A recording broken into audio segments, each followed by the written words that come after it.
Okay, thank you so much for joining us on Daylight this morning. Good morning, Kasama. Good morning, Mongo. Good morning, Choma. Good morning, Zambezi. Wherever you are watching us from, we are now in the 10 provinces of Zambia.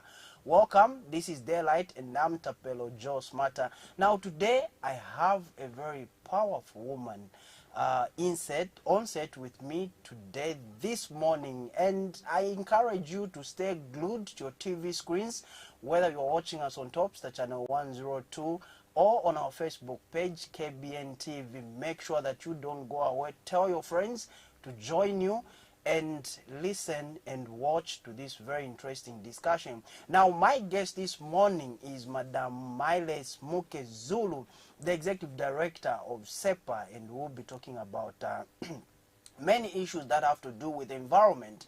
But before we even talk about what SEPA is and how this organization came about, we'd like to find out how did she manage to become the Executive Director of SEPA, and seeing that women in our society are sometimes discouraged to take up these leading roles of authority. Madam Miles Muke Zulu, welcome to Daylight. Thank you. Okay.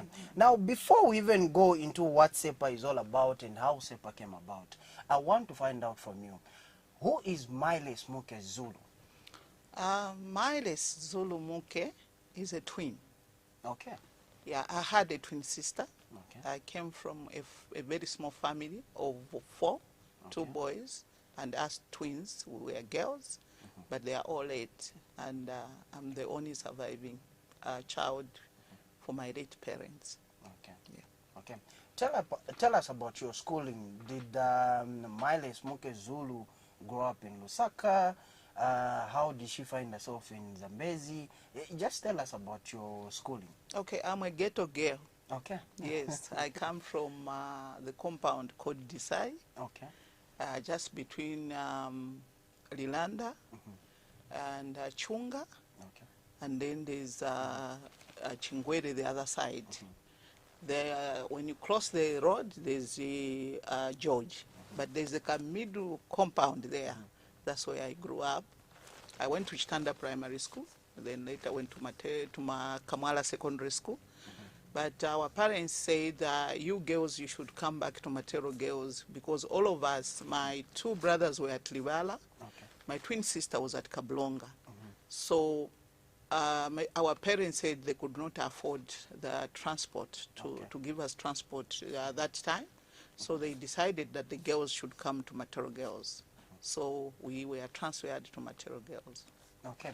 Now, just tell us about you growing up at Desai. I know even right now it is a ghetto. Yes. And there are so many challenges that especially young ladies face in a ghetto setup. Talk about lack of proper water. Talk about the challenges of transport from home to school. Tell us about your growing up. How did you manage to overcome all these challenges that even a young lady right now is facing in the ghetto? Yeah, it was tough because we would wake up at 04 going to fetch water. We could cross the roads, and I think it was difficult at that time because my parents never had the running water, so you had to walk long distance coming into Chingwere. Chingwere is a suburb. So that's where we used to come and draw water, and then you have to prepare yourself to go to school. Okay. So it was not an easy life. It was difficult because my parents came from Petauke, where I was born.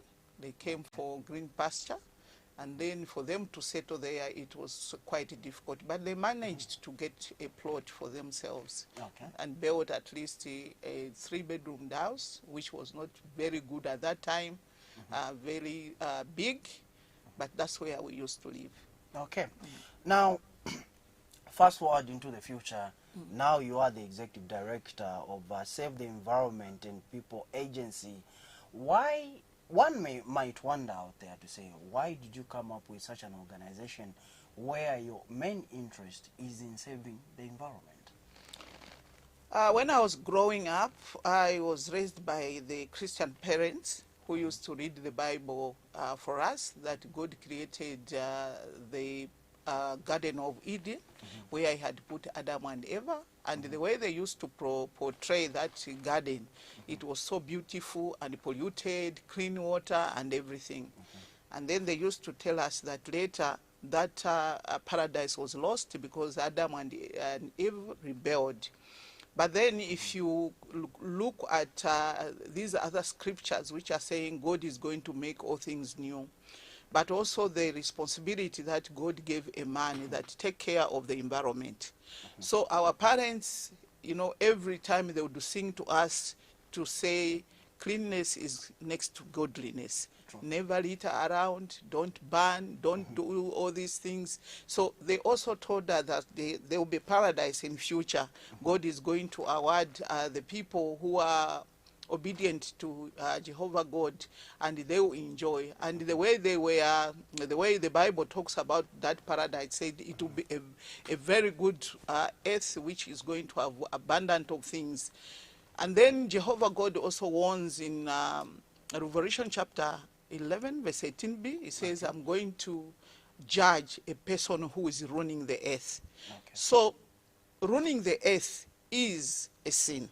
Whether you don't steal, you don't do anything, but as long as you are ruining the earth, it's a sin, and it's a punishable sin by Jehovah God. So I took interest in that.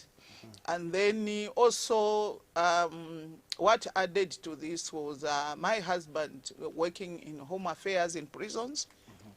And then in that life, we were, you know, taught to always keep clean, and they would come and inspect our homes. Every month end Friday, the commander will come to inspect and see what is happening around your home.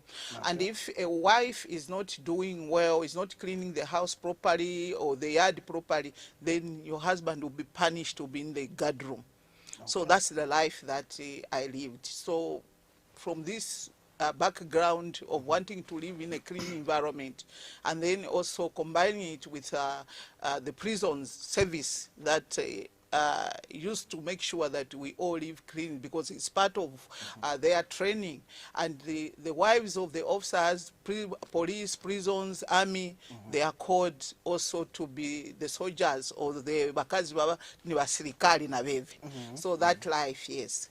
So I got interested into the environment. How can I save it? So I came up with the motto, environment is everyone concerned. Let us manage it. Yeah. Okay.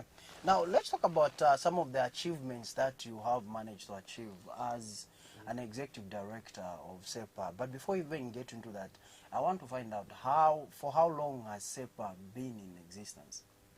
Okay, the title that I have is not executive director, but chief executive and founder. Okay. It was founded in 2004, and then we registered in 2005. The official launch was done in 2007, but even in 2004, we had already started the programs. We started with coming up with 2 community schools, which is Malola and Sangula in Zambezi East. And then we started the campaign of the environment. At that time, you know, climate change was not very common in our country, but because of reading so much and researching, I already knew that there was climate change. So we started our campaigns with the Royal Highnesses, the schools. We planted schools trees in schools.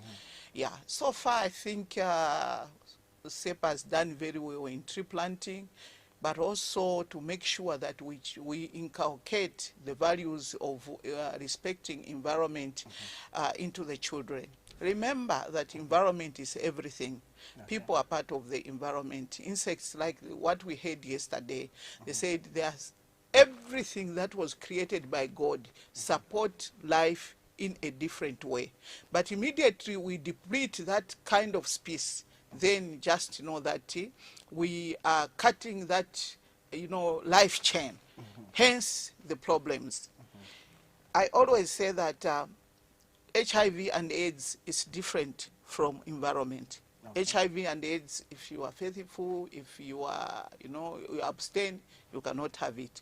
But the problem with environment, someone else is going to ruin the environment, but the impact will be felt by all. Hence the climate change. Yes. Okay. Now let's talk about some of the partnerships that you've embarked on as SEPA. Just recently, in conjunction with the Road Cruise Partnership, you have entered into a partnership with Road Cruise for Resilience Netherlands Red Cross under the project SADCA Great Green Hall in Initiative. Just tell us about this initiative. What is it all about? Okay, Great Green Wall Initiative was started in Nigeria by the former president, who saw the deforestation rate, the land degradation, and so forth. But somehow I think there were some few hiccups here and there, but I think it has continued to be there. What they, in their plan was to restore the degraded land by planting trees throughout that area. So now the SADC Great Green Wall was born from the same initiative. So I was invited in Angola, where we went to launch this SADC Great Green Wall, and civil society is supposed to play a very big role. Okay. Remember that civil society is everywhere. Then civil society has got voluntarism spirit. Okay. Most of the time when you see us coming up with such organization, it's not easy. You have to put in a lot to yourself. That voluntarism. So there's a whole lot of sacrifice that goes in. You sacrifice a lot. Okay. Yes. So for us to clock 16 years this year, because it started in that year, there's a lot of sacrifice. But one thing that I like is that the world is watching. Remember in Zambezi, where I am, I didn't know that people can, see that there's a woman there doing something else. Yeah. So whatever someone is doing, if you do it wholeheartedly, you don't need to be discouraged, because someone will see, as long as you are doing a good thing. When you are doing a bad thing as well, other people are seeing. They will come and apprehend you, and yes, and they are being trained to handle the criminals or to handle whatever you are doing. So they are watching. Okay. You will be brought to book. Okay. So let us always strive to do a good thing. Okay. Yeah. So. Talking about this woman here being noticed and the world watching and noticing, just tell us some of, I'm aware, but I'm sure the viewers out there would like to know. Just tell us some of the achievements and awards that you have been recognized for. Yeah, I think we've done a lot as an organization with my team. One, to make sure that we contribute to Zambian policy in terms of environment. Okay. We were part of the policy that is talking about gender and climate change. I remember also think if I'm not mistaken, should be 2008, when there was a regional workshop for adaptation of climate change, and 11 countries were invited. I submitted to the government that, you know what, the traditional leaders are the custodian of this forest, land, and so forth. But if we leave them out of this, if you don't build their capacity, you don't sensitize them, then we are not going anywhere. And I'm happy to say that the government adopted what I said, and they started now bringing in the traditional leaders. So even in that meeting, we have traditional leaders. But also to say that because of what I've been doing, one time I was surprised because the first funding came from CSEF, Civil Society Environmental Fund. In fact, before CSEF came, there was money which we used to call basket money, which used to come in the government coffers, which they were supposed to share with the civil society. But for the reasons which we don't know, we didn't access that money. Okay. And then a group of civil society, I think we're about 6 or so, and 2 ladies, women-led organization, Chirufya Kapwepwe, Mitikula Empanga, Green Living, Zao, and others. We want to approach the embassy. Why can't you give us a civil society fund so that you see what we can do? Okay. So that was 2008, and then 2010 we were invited that the money is there and the program has to be launched. Okay. So from there, that's when we became now a better organization, because we never had a strategic plan. So they had a consultant for us. We did a strategic plan which ran for 5 years. And from that time, that's when the whole system changed. And then from there now we had to work extra hard, sensitizing people. But we don't just sensitize people. Because when you tell the people ruining the environment is bad, don't cut down the trees, that's where they are finding the living, like charcoal burners. Yes. So just telling them like that, I don't think it matters, because they want a living, they want to put bread on the table. So for us in our programs, we provide alternative livelihood. We ask them, what do you know best? If they say, no, us, we rear goats, then we'll find resources and provide goats for them, and then we train them together with the livestock department. In our work, the way we work, we are few, but the way we do is that whenever we are doing a program, we budget for government officers to help us, because they are experts. So if it's fish farming, we make sure we involve fisheries department. If it's agriculture, we involve the DACO. The DACO has even given us the extension officers. Okay. Yeah, so in every aspect, if it's about reforestation, planting of the trees, we involve the forestry department. So that's the way we work. We work with the government, because what we are doing is not our programs, but the programs for the government, but we are just trying to help them, because we know we cannot leave everything to the government. Everyone has to be involved. Yes, so that's what we do. So by doing so, one time, under CCF2, I just received an email from a coordinator who was Ban Shells. He said, Mrs. Munke, I've received a phone call from Ireland. They want a woman who is in the rural areas and who is vibrant in environmental issues and climate change. So we have recommended you. Wow. Oh, yes. So they said they want you to go to Germany. So that's how I started interacting with them. Then I went to Germany. So when I went to Germany, the first time I met Mary Robinson, the first female president of Ireland, was in Durban. When we went for COP17, I was also on the program talking about the same climate change. But of course, I lost his contact. I had contacts. But then in this program, we came under Mary Robinson Foundation. So that's how I went to Germany to present civil society in Zambia. And I did well. As I was coming, Mary Robinson recommended that the embassy should look into my work. Because imagine I've been walking without a car for 14 years. So that's how the Embassy of Irish came in, gave me a Land Cruiser, which is outside, and the resources. But it's not only Irish aid. We started with CCF, as I've said. And then I also represented Zambia at the World Desertification Conference in France. Okay. So again there, I presented Zambia very well. So when I came, I had to share with the media. And Oxfam came in, is our good partner, very good partner who understands us. And then there's GIZ. And I also sit on the CDF committee. So on the CDF committee, there are guidelines that they can also alleviate poverty, but most of the time it's not done. So we recommended that and put up the proposal. And we gave out about 100 goats to 5 wards. 2020, so you can imagine. People are happy when you are passing, yeah, we received Bapembe, we received Bapembe. They are very happy we received the goats. So we also empower youths as well, because we don't want to leave anyone behind. So we are doing the project with Honorable Kambita on empowering the youths with pigs. So we have constructed the piggery, and this time we are going to give them pigs. So it's not just about tree planting, it's not just about sensitization, but also looking into the plight of the people. How can they put bread on the table? So you find that when you give them alternative livelihood, they will even reduce to attack the natural resources.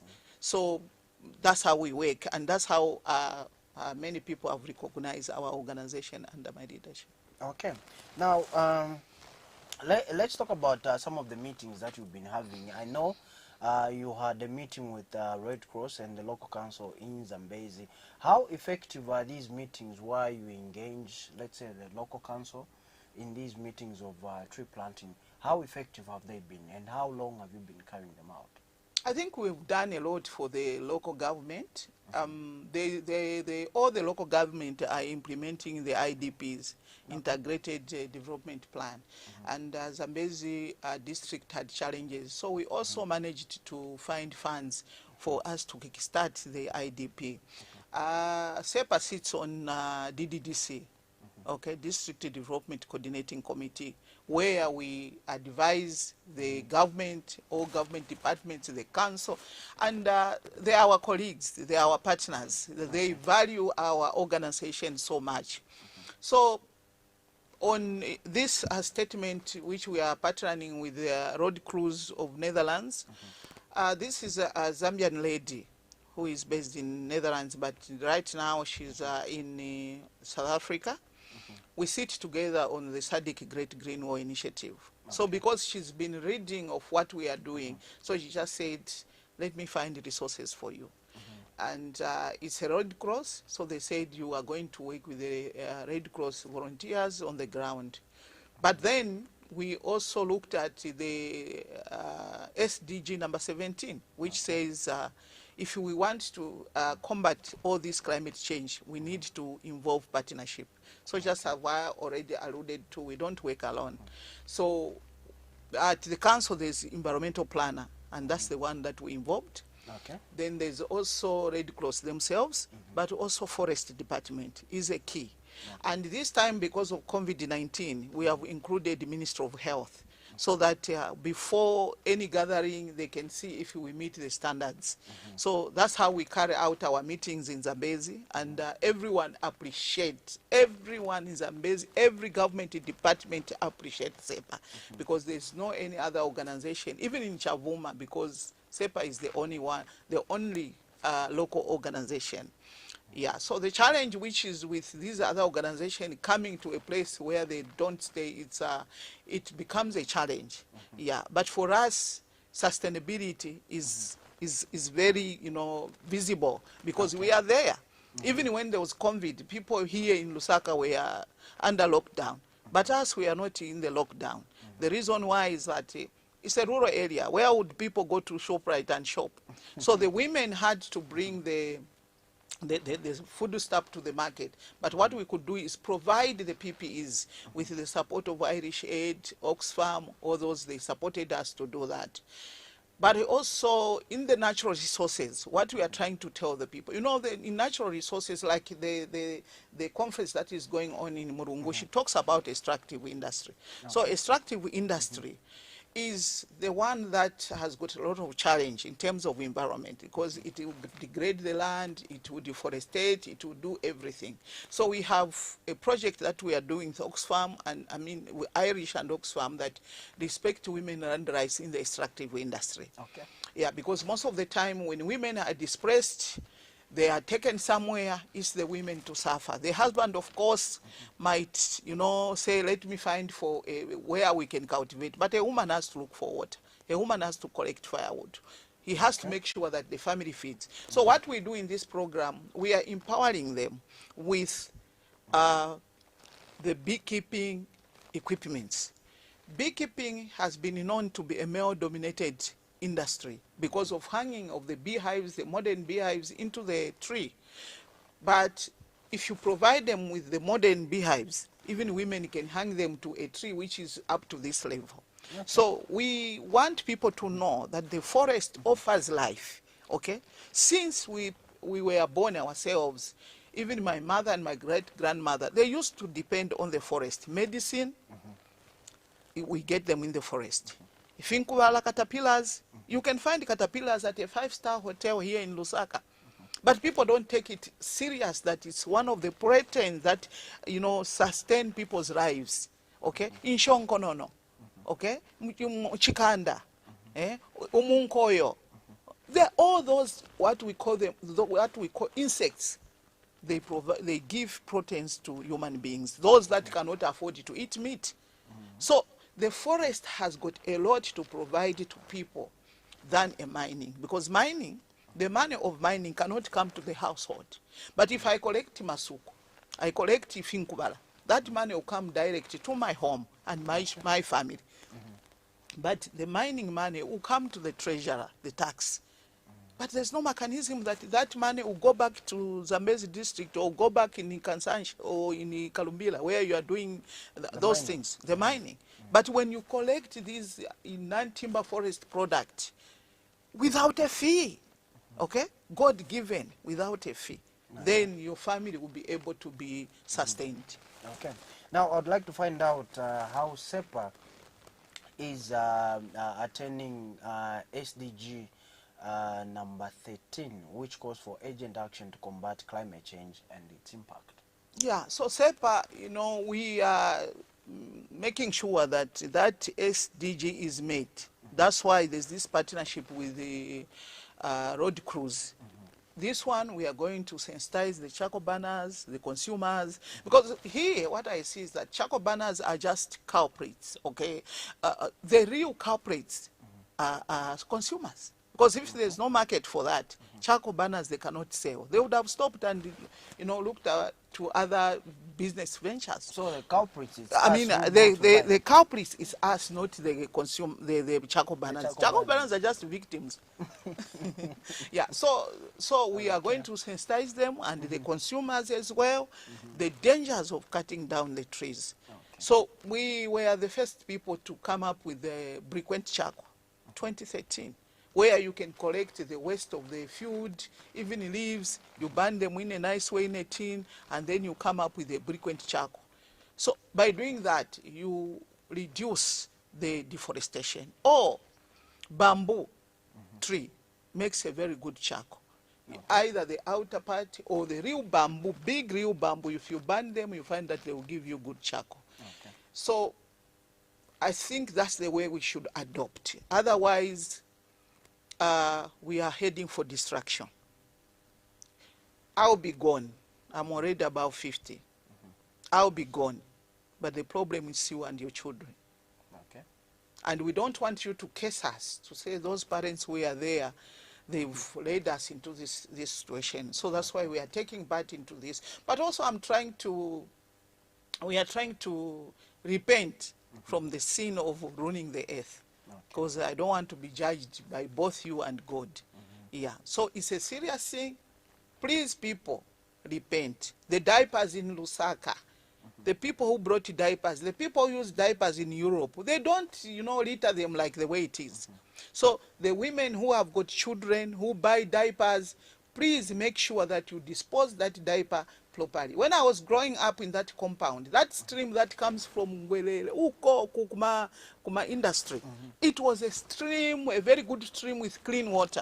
But today, that's where people are, I don't know what I can call it. So please, each one of you, when you burn, remember of your neighbor. Even you, just immediately you light your matches to burn the waste. There are some plastics there, there are some what. You are inhaling toxic, you know, emissions. It can injure your spine. It can do anything. And the problem with the issues of pollution, you don't see the sickness just there and then. But I can assure you that, guys, you are killing yourselves. And the unfortunate part is that when you die of such things that you yourself, you have caused, when you go to the graveyard, you say, no, God has taken this person. No, you've killed yourself. And by God, your own actions. Yes, you've killed yourself, and God does not feel good to blame him for things that he has not done. He says, keep the environment clean. But you are littering around. I'll give you one example. I was in Lusaka the other time, and I bought bananas at the Soweto market, 3 of them. Then I put in the plastic. So I started eating one. Then I took the peel, I put in the plastic. So I did not notice or see that there's someone behind who has seen me. So I kept on walking, then I got another banana, I ate, I put the outer part in the plastic. Then until I ate the last one. That man kept on following me. So after sometimes I found a bin, and then I crossed the road. I went to dispose of that plastic. So as I was coming back, on the road. This man called for me, madam, please wait, I want to ask you something. Then I stopped. And he said, I saw you when you bought those bananas. You ate the first one, then you took the peel and you put it in your plastic. I was confused. I said, why? I said, because I've never seen people who do such things. So I wanted to see, what is she going to do? So I kept following you, from Soweto. I was boarding a bus to Chanich. I wanted to go to Nyumba pa, what is this? Lumumba. So that's where he stopped me. He said, oh, you want to know? I said, I don't litter around. And I imagine if I had thrown that outer part of a banana on the road, then someone comes and skip there and break the leg. Who has contributed to that? It's me.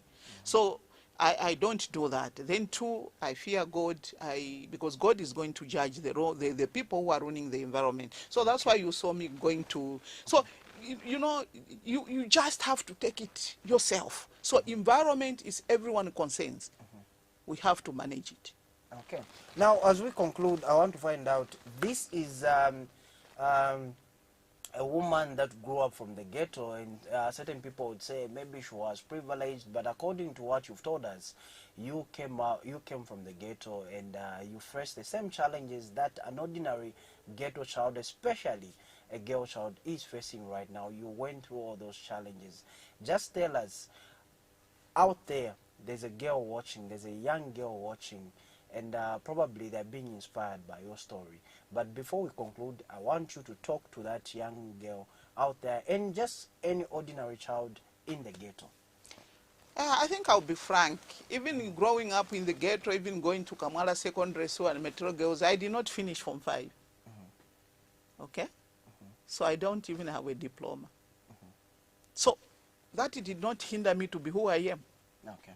So people will say, no, because I grew up in the ghetto, I didn't do this, I didn't do this. Those are lame excuses. I made a mistake. I went back to the drawing board and said, where did I make a mistake? And then I said, who do I want to be? Then I said, I have to stand up. So I stood up. It's not easy, but I stood up. I stood up, and today I'm known the whole world. I just received the Mwapepi Award in America. Congratulations. Thank you. I received a woman who has contributed to environmental and sustainable environment into Africa by AU in Sierra Leone in March. So I've received so many awards. It doesn't, there are people who have degrees. They are waiting to be employed. But I don't have it. But I've employed the degree holders, including the doctors from University of Zambia. I remember I employed Dr. Waria. Who said, but you are a unique story. So it's not about the ghetto, it's about your life. Okay. You have to stand up. And this country can only be developed by people who can stand up to say, I think it's not my problem to be born in a ghetto. I did not apply that mother be in ghetto and, conceive me. That is not my problem. But my problem is to be there, to live the same life that you had when you were a baby, then that is your problem. That is your problem. For me, I even thank them for them to migrate from Petauke to bring me here. Okay? So those people who are in a ghetto, in Desai, in Georgie, Chaisa, Mandevu, all those, you can stand up and you can become great. Yeah. You can become great. So it's not about the ghetto. It's about your mindset. Okay. And if you feel that you are content with what you have, in a wrong way, early in the morning, the boys and the girls, you are at the tavern drinking, then Boma Yanganepo, what is Boma going to do for you? Because I know that there's no Boma which is going to give each and every individual food at their household. Everyone has to work. And the country, if it has got lazy people, then that country is dead. So we need to work hard. And wherever you are, when you are working hard, someone will see you and will help. Okay. In fact, what people are encouraging is get into groups, cooperatives. Because when you get into a cooperative, you'll be able to make business. If you saw my stand yesterday, I've got two girls. They finished trousers of yours. They are making bags. Okay. I think I have something here. The bottle lids, the bottle lids of the water. They are picking and they are making something. Okay. So I wish, let me see if I can find it. If I can't, but what I say is they pick Okay. every liters. This bottle top here, they make a necklace. Okay. So all those things that are there, you pick them, you come up with anything, and if you are well organized, me, I can help, especially the young girl.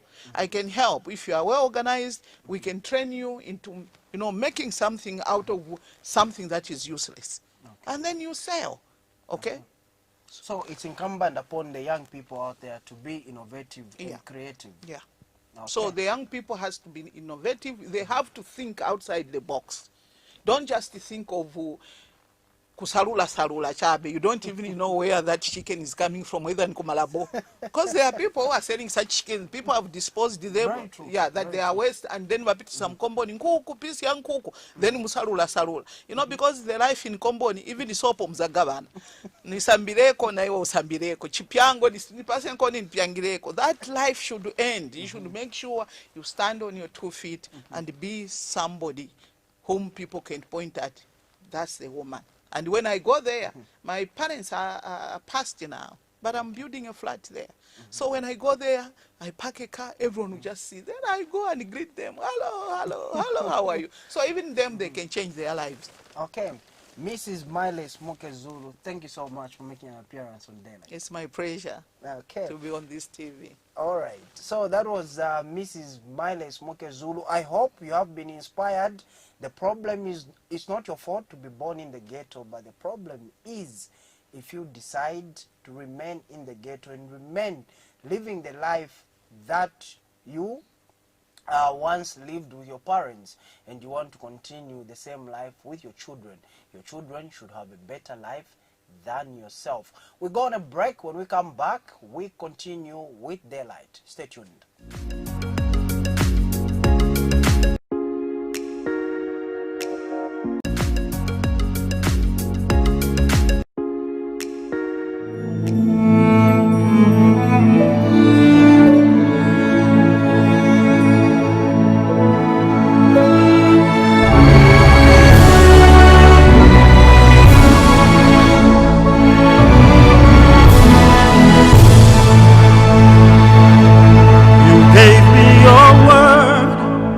And that's all I believe. You're a faithful God, and that's all I believe. Who is he whose word never comes back void? The mighty God of glory, your word is saved. Whose report would you believe? I believe in Jesus, Son of the living God, whose word is ever true. Whose report would you believe?